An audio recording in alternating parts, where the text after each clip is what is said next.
हाँ जी, अस्सलाम वालेकुम जनाब। असी हुण किले हैबर च फिर रहे हैं अपने साइयां दोस्तां नाल। तबू मदीना तो तबूक रोड ते तकरीबन 140-50 किलोमीटर है खैबर की जगह। तो उतों थले लैके ते मतलब ये किला खैबर है।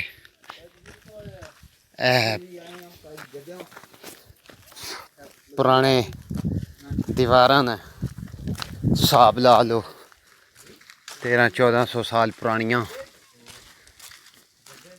ते बाकी उत्ते जाने पे जाके भी खाने। ये किला हैबर है। हज़रत अली रज़ी अल्लाह तआला ने अपने फतह किया ये किला।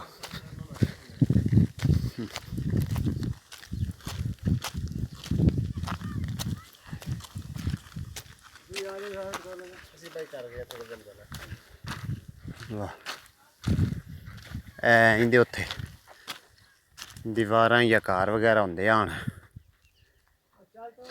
या गुरफे जड़े बने न पहाड़ी है। बड़े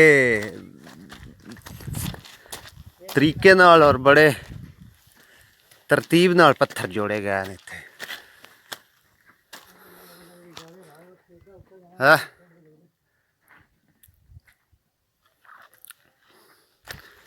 उत्ते लै चलना, वेखने उत्ते की है।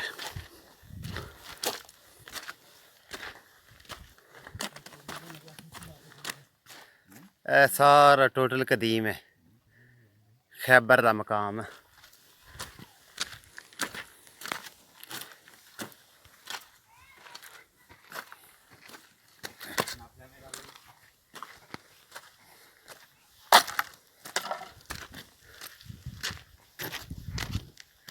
अल्लाह अकबर।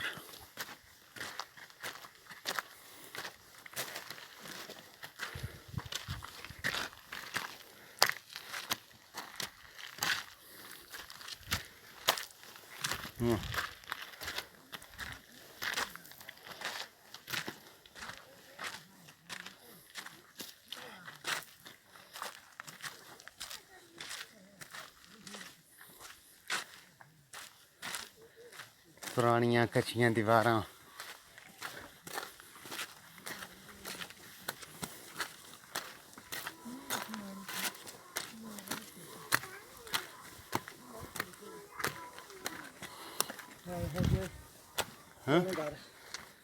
हाँ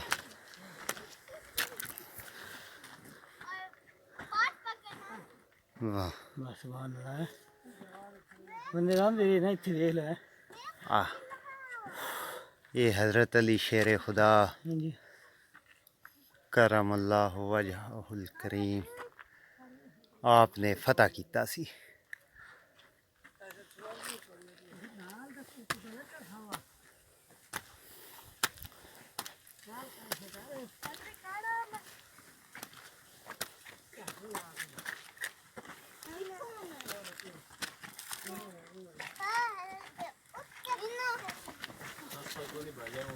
अच्छा चलो बस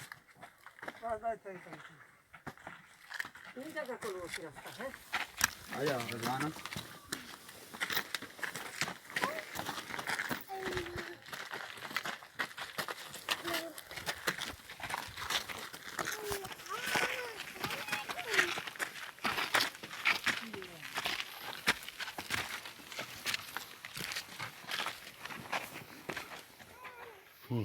बस रज़वाना देखने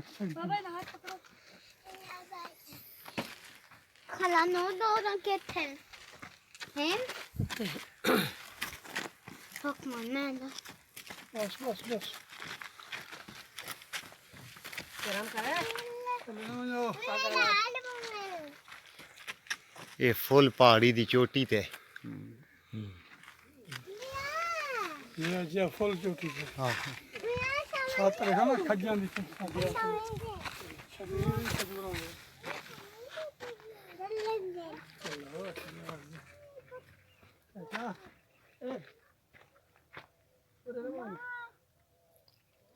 गले मेरे अम्मा और आओ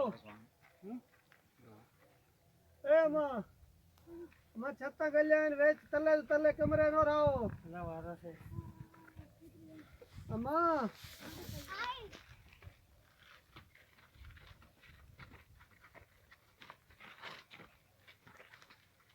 चलो चलो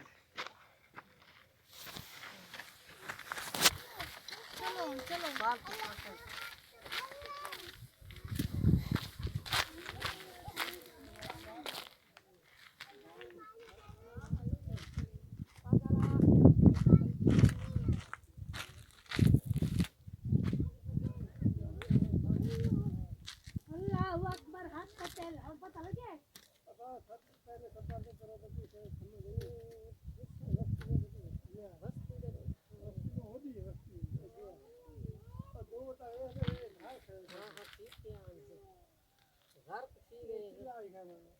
अच्छा इहो किलाई खाई करा